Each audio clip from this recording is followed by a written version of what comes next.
삶의 이유가 있으십니까? 오늘 하루를 내가 왜 살고 있는가? 나는 무엇 때문에 이 하루하루를 살고 있고 왜 나라는 사람은 존재하고 있는가 하는 것에 대해서 의문을 가져보신 적이 있으십니까? 아니 목사님, 하루하루 먹고 살기도 바쁜데 그런 뜬구름 잡는 소리를 하십니까? 그냥 사니까 사는 거지요.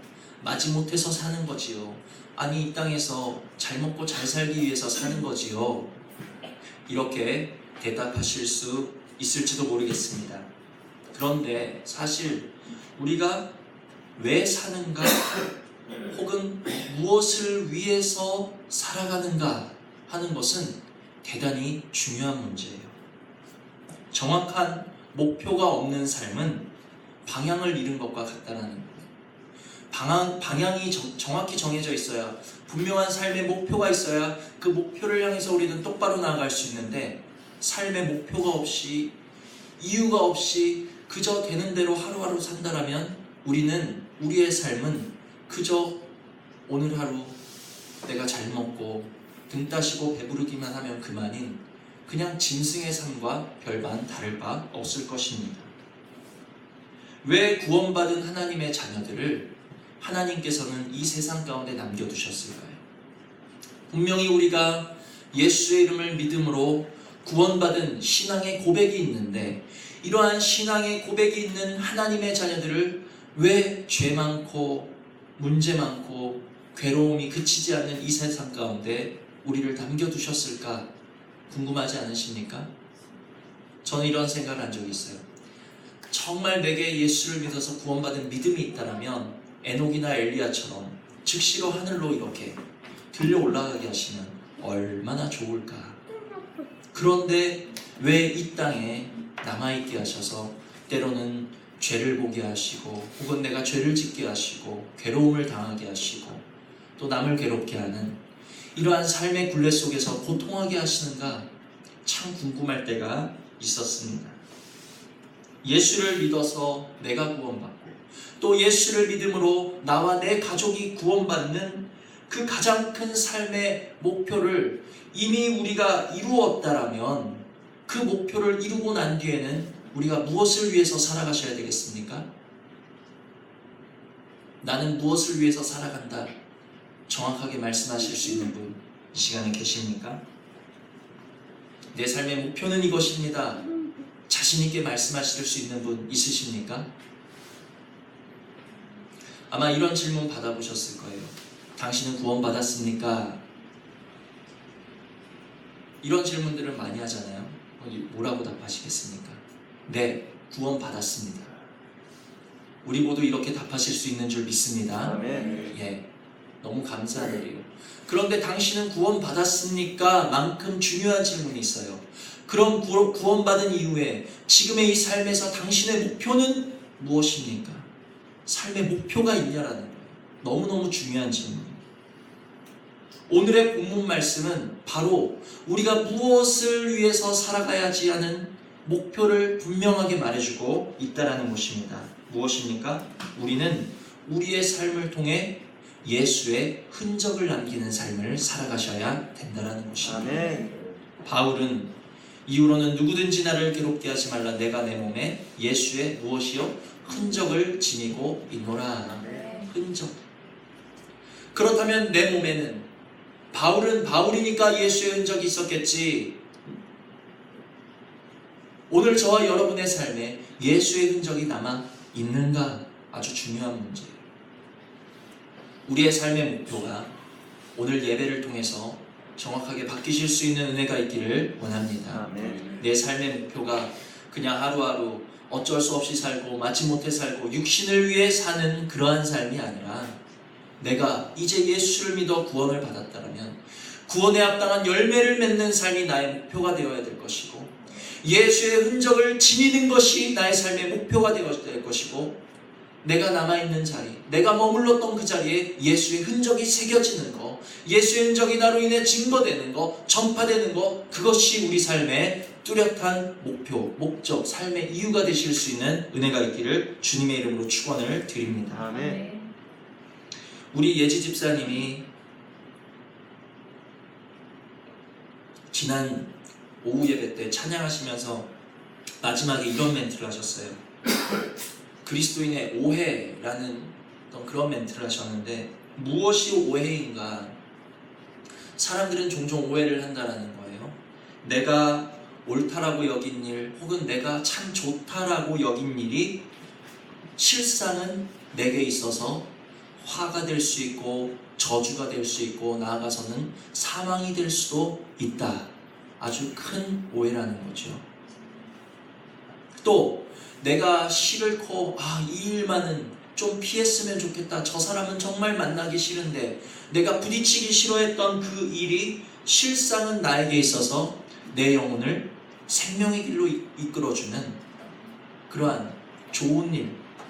그러니까 우리는 실상 사망이 되는 것을 때로는 좋게 여기고 실상은 생명이 되는 것을 나쁘게 여기는 그러한 그리스도인의 오해에 대해서 우리 예지 집사님이 말씀해 주셨습니다.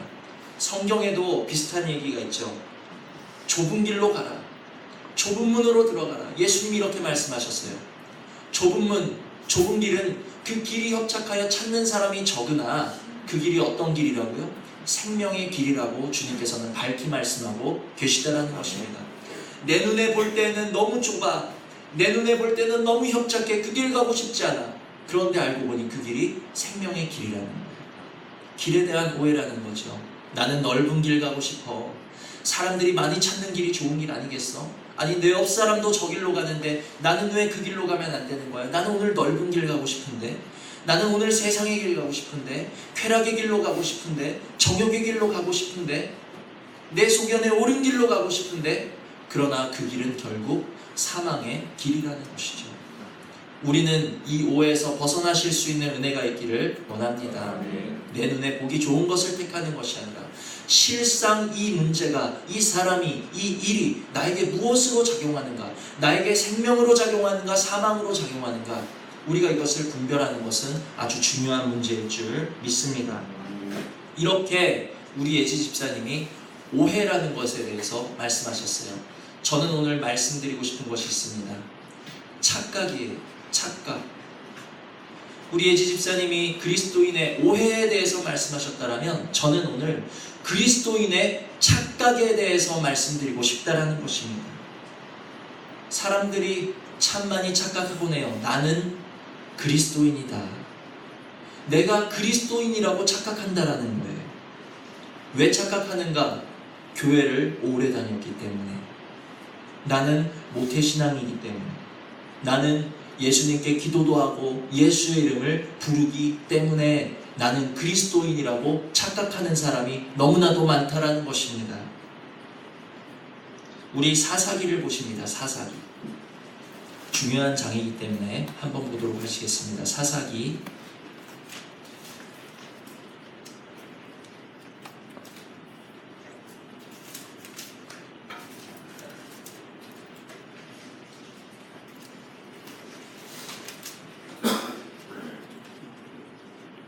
사사기 21장 25절입니다.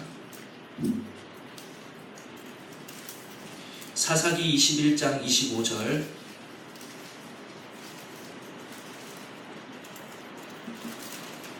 다 찾으신 분 함께 읽습니다. 시작. 그때에 이스라엘에 왕이 없으므로 사람이 각기 자기의 소견에 옳은 대로 행하였더라. 아멘. 이 본문이 저는 정말 구약에서 굉장히 중요한 부분을 차지한다라고 봐요. 왜냐하면 이 본문이야말로 범죄한 하나님의 은혜에서 떠난 인간의 모습을 가장 잘 표현하고 있는 본문 중에 하나이기 때문이라는 것입니다. 하나님의 은혜에서 떠난 사람들, 하나님의 백성이 아닌 사람들, 그들은 왕이 없으므로 각각 자신의 소견에 옳은 대로 행하며 살아가는 사람들이라는 거예요. 그런데 교회 다닌다, 예수 믿는다 하면서도 여전히 내 소견에 옳은 대로 행하며 살아가는 사람들이 있다라는 거예요. 이 사람들이 착각하는 사람 중에 하나라는 것입니다. 여기 보니까 내 소견에 옳은 대로 행하는 사람은 왕이 있는 사람입니까? 없는 사람입니까? 왕이 없으므로. 그리스도인이라는 것은 그리스도가 내 삶의 왕이 되신 사람, 그리스도를 내 삶의 왕으로 모신 사람이 그리스도인이라는 것이지, 내가 교회 다닌다 그래서 그리스도인이 아니에요. 내가 예수를 안다 그래서 그리스도인이 아니에요. 그리스도를 왕으로 모신 그 사람이 그리스도인이지, 주님을 왕으로 모시지 않고 교회 다니면서 내 소견에 옳은 대로 행하는 거예요. 예수님을 안다고 하면서 예수님께 기도하지 않고 맡기지 않고 인도하심을 구하지 않고 내 소견에 옳은 대로 행하는 거예요. 그 사람은 그리스도인이 아니에요. 왕이 없는 사람에 불과하다라는 것입니다. 그냥 내가 나의 왕이 돼서 내 소견에 옳은 대로 행동하는 사람이에요. 교회 속의 세상 사람이라는 거죠. 그러나 그리스도를 왕으로 모신 진짜 그리스도인의 삶은 어떤 모습이겠습니까? 내 소견에 옳은 대로 행하는 것이 아니라 왕의 소견에 옳은 대로 행하기 위하여 내 왕이신 그리스도께 기도하고 묻고 내려놓고 인정하고 인도하심을 구하는 그 사람. 삶의 어떠한 문제를 만나든지 주님과 상의하고 주님께 시온의 대로가 있어서 가까이 나오기를 즐겨하고 늘 마음속에 주님과 동행하는 그 사람이 바로 그리스도인이지, 내가 교회 오래 다녀서 난 그리스도인이야, 난 예수님을 알기 때문에 그리스도인이야, 그리스도인의 착각이라는 거예요. 착각. 그것은 착각이라는 것입니다. 우리는 오해에서도 벗어나셔야 되지만 무엇보다 중요한 것은 이 착각의 자리에서 떠나가실 수 있는 은혜가 있기를 원합니다. 나는 그리스도인인가 교회 속의 세상 사람인가, 우리 모습을 정확히 이 시간에 성령으로 분별케 하시고 진단시켜 주셔서 내가 그리스도인이라면 더할 나위 없이 감사하고 할렐루야 찬양할 일이지만, 내가 교회 속의 세상 사람이었다면, 내가 그리스도인인 줄 알았는데 나를 돌아보니 여전히 내 소견에 옳은 대로 판단하고 내 소견에 옳은 대로 행하고 내 정욕에 끌리는 대로, 내 만족에 끌리는 대로, 내 감정에 올라오는 대로 행동하고 말하고 이끌림 받던 사람이었다면 우리는 가슴 치시고 애통하시며 주님, 그리스도인이 될 수 있는 은혜 내려달라고 주님 앞에 겸손히 무릎 꿇는 자리부터 다시 시작하셔야 될 줄 믿습니다. 구원받은 하나님의 자녀들을 이 세상에 두시고 이 모든 남은 삶의 시간들을 허락하신 이유, 그것이 무엇인가? 내 육신의 정욕대로, 쾌락대로, 내 소견에 옳은 대로 살아가라라고 우리에게 삶을 허락하신 것이 아니라 오직 예수 그리스도를 무엇으로? 나의 왕으로 모시고 예수의 흔적을 나타내면서 살으라고, 예수의 향기를 나타내면서 살으라고 우리들에게 남은 삶을 허락하신 줄 믿으시는 은혜가 있기를 원합니다. 그러니까 당신의 삶의 목표는 무엇입니까? 목적은 무엇입니까? 이제 누군가 저와 여러분에게 묻는다라면 우리는 이렇게 대답하실 수 있어야 돼요. 나는 이 땅에서 구원에 합당한 열매를 맺는 것이 목적입니다. 예수의 흔적을 내가 지니는 것이 목적이고 그 예수의 흔적을 내가 나타내는 것이 삶의 목적이자 살아있는 이유입니다. 우리는 밝히 말씀하실 수 있어야 돼요. 교회 왜 다니십니까? 왜 살아있습니까? 여전히 잘 먹고 잘 살려고요. 내 자녀 잘 되게 하려고요. 문제 해결 받으려고 교회 다니는 거 아니겠습니까? 교회 속의 세상 사람일 뿐이라는 거예요. 우리가 정말 그리스도인이라면 우리는 주님의 성품을 닮은 열매를 맺는 것이 이제 구원받은 이후에 남은 삶의 과제라는 사실을 기억하시고 이 삶을 위해서 우리는 부지런히 기도하시면서 주님 앞에 엎드리시면서 주님께 맡기시면서 인도하심 구하면서 오늘도 내일도 주님 닮아가기 위해서 힘쓰며 살아가는 그 삶, 그것이 바로 그리스도인의 삶이라는 것을 기억하실 수 있는 은혜가 있기를 주님의 이름으로 축원을 드립니다. 그래서 지금까지 우리 삶의 목표가 예수의 흔적을 남기는 것이고 예수를 닮은 열매를 맺는 것이 목표다라고 말씀을 드렸어요. 예를 들자면 내가 오늘 은행을 갑니다. 혹은 병원을 갑니다. 사람을 만납니다. 내가 무언가를 보고 내가 어떠한 소리를 듣고 내가 오늘의 일정 가운데 만나게 되어지는 모든 일 가운데 우리의 온통의 관심은, 우리가 그러한 일을 하는 이유는 무엇이 되셔야 된다고요? 예수의 흔적을 남기기 위한 것이 되셔야 된다라는 거예요. 내가 은행을 가도 내가 예수의 흔적을 남기고, 내가 내 예수의 흔적을 내 안에 새기기 위해서 은행에 가셔야 돼요. 이해가 되십니까? 먹든지 마시든지 듣든지 보든지 무엇을 하든지 우리는 내가 이 일을 통하여 예수의 흔적을 남기기 원한다. 혹은 이 경험을 통해서 예수의 흔적이 나에게 새겨지는 줄 믿는다 하는 그 믿음 안에서 살아가셔야 된다라는 것입니다. 그러면 그 흔적이 무엇입니까? 다시 본문으로 돌아오셔서 바울이 가진 예수의 흔적, 그리고 오늘 저와 여러분이 나타내셔야 될, 새겨져야 될, 그리고 남기셔야 될 예수의 흔적은 무엇인가?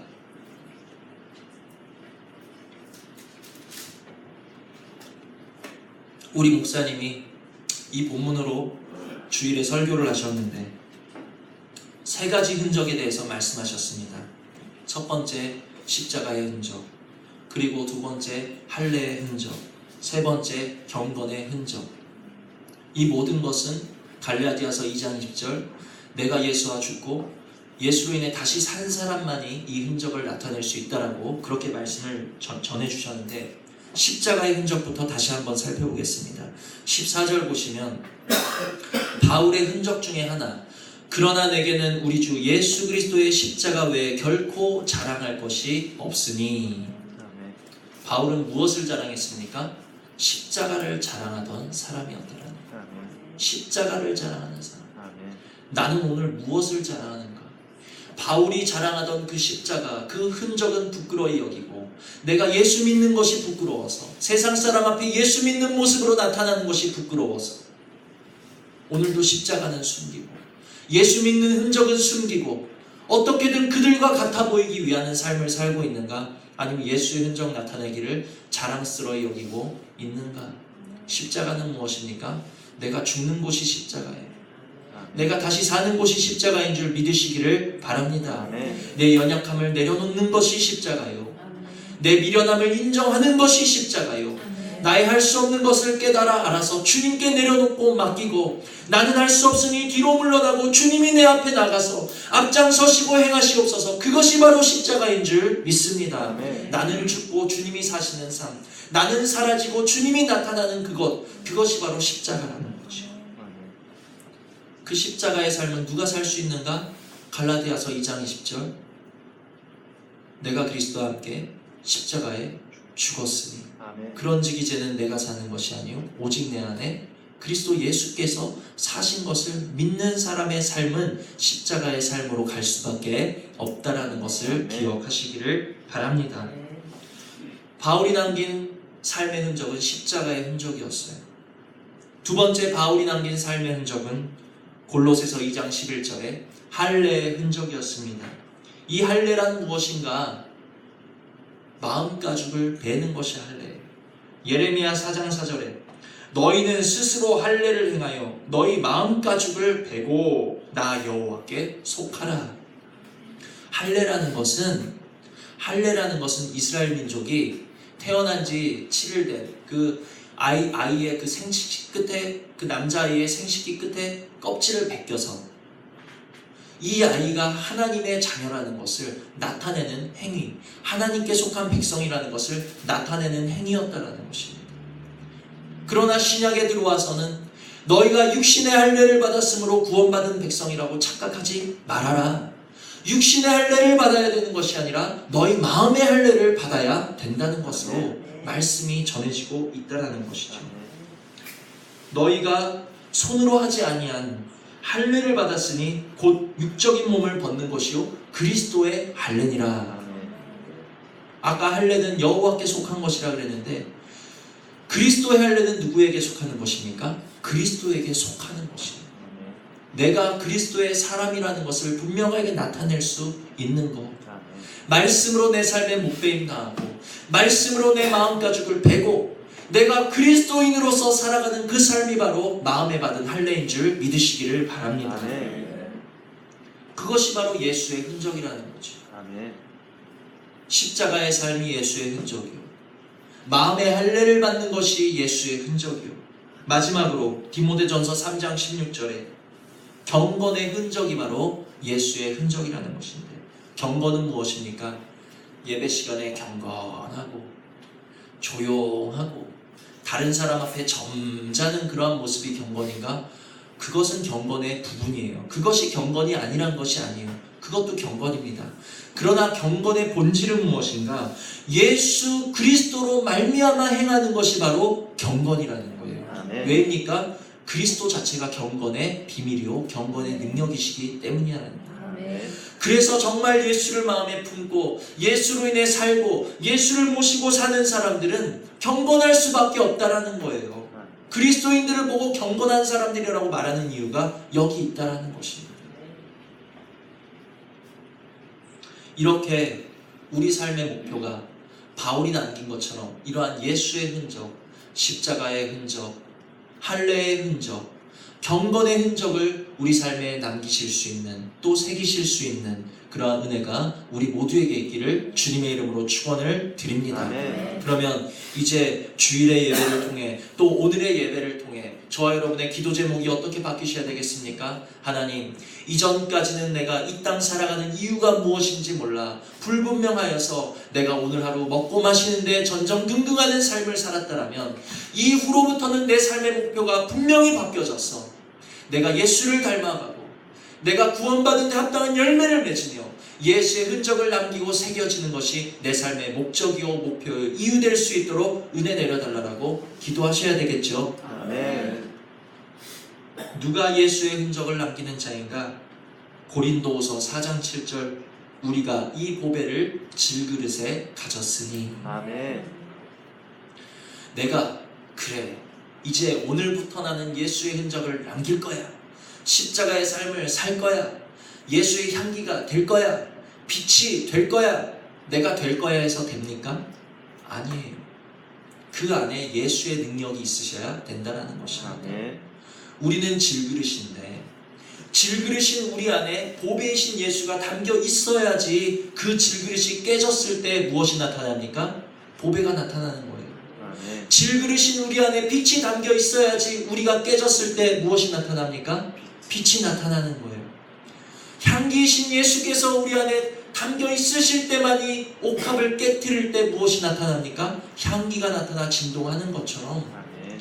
내 안에 예수가 있어야지, 예수의 생명이 있어야지, 보배이신 예수가 먼저는 내 안에 담겨 있어야지만이 우리가 깨어질 때 예수의 흔적이 나타나는 법이지, 그러므로 예수가 내 안에 먼저 있는가 하는 것을 점검하는 것이 가장 큰 숙제라는 거예요. 아멘.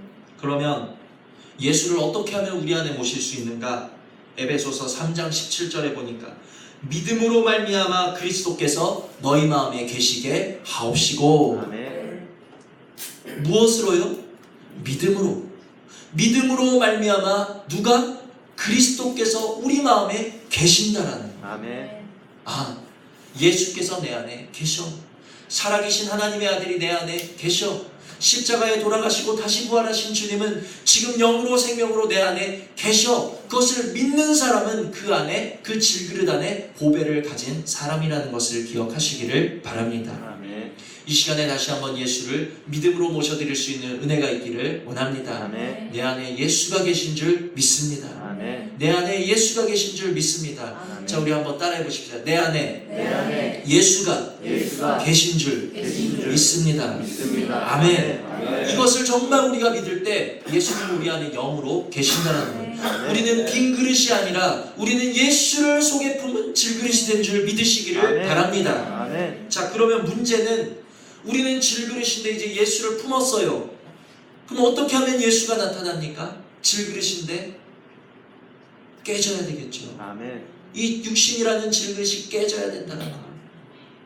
깨뜨리는 방법이 무엇입니까? 그동안 너무 아프게 깨져왔어요. 때로는 연단을 통해서 깨지고, 문제를 통해서 깨지고, 상황을 통해서 깨지고, 참 싫은 일들이에요. 만나기도 싫은 일들이에요. 생각하기도 싫은 일들이에요. 그러나 그런 일들을 통해서 우리는 깨지면서 여기까지 왔다라는 거죠. 그런데 말씀을 준비하다 보니까 정말 솔깃한 방법이 하나 더 있더라고요. 깨지는 방법. 그것은 무엇인가? 스스로 깨는 방법이 있다라는 것입니다.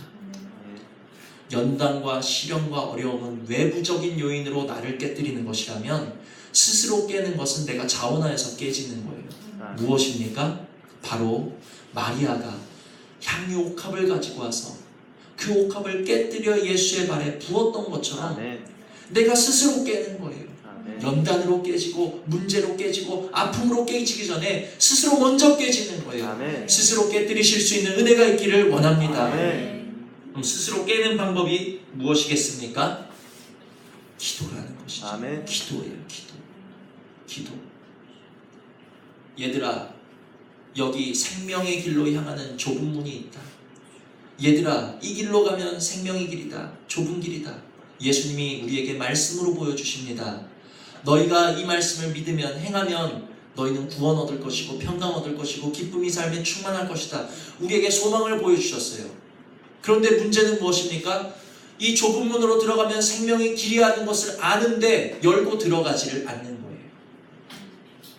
길을 보여주시는 것도 감사하지만 그보다 더 중요한 것은 우리에게 문을 보여주시고 길을 보여주셨다면 그 문을 열고 그 길을 가야 되는 것이 중요한 거예요. 우리가 말씀은 여지껏 이런 문이 있어, 좋은 길이 있어 들어왔는데 열고 들어가지를 못하니까 열고 들어가는 방법은 오직 기도밖에 없다라는 사실을 기억하시기를 바랍니다. 예수님도 십자가 지시기 위해서 그 십자가의 길을 가시기 위해서 그 십자가의 길목마다 무엇 하셨습니까? 기도하신 거예요. 기도.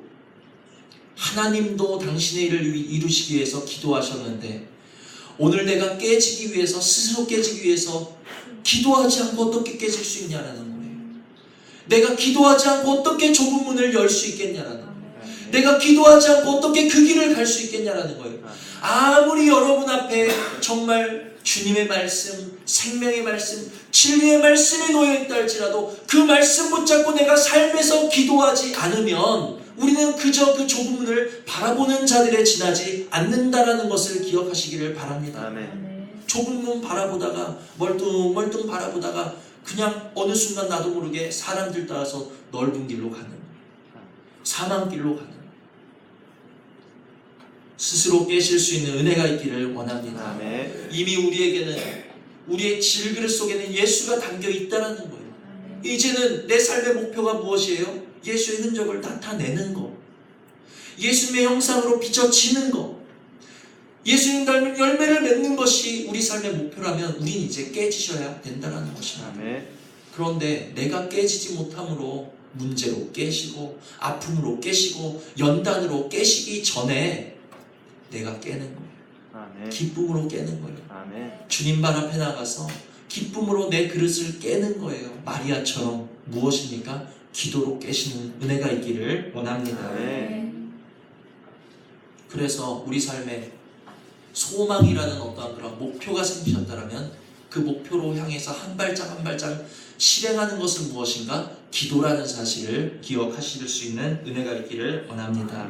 오늘도 예수 그리스도의 흔적이 새겨지고 증거되는 하루가 되기를 위해서 기도에 힘쓰실 수 있는, 기도로 나를 스스로 깨실 수 있는, 그리하여 질그릇 속에 담기신 생명이신, 향기이신, 빛이신 그 주님을 오늘도 내 삶의 흔적으로 나타내실 수 있는 그러한 은혜가 우리 모두에게 있기를 주님의 이름으로 축원을 드립니다. 오늘의 이후로 이 예배를 통해서 우리 삶의 목표가 바뀌실 수 있는 은혜가, 정말 예수의 흔적을 내 삶에 남기는 것이 이제는 남아있는 내 삶의 숙제요, 이유요, 그것이 나의 소망이요, 기쁨이요, 내가 살아가는 전부라는 것을 우리 마음에 새기시고 날마다 기도하심을 통해 먼저 그 나라 그 의를 구하는 사람은 이 모든 것을 너희에게 더하여 주신다는 약속의 말씀을 힘입으셔서 다른 것 염려하고 걱정하지 마시고 오늘도 예수를 닮아가기 위해 힘쓰실 수 있는, 기도로 스스로 깨뜨리실 수 있는 은혜가 우리 모두에게 있기를 주님의 이름으로 축원을 드립니다. 들으신 말씀 생각하시면서 잠시 기도하시겠습니다.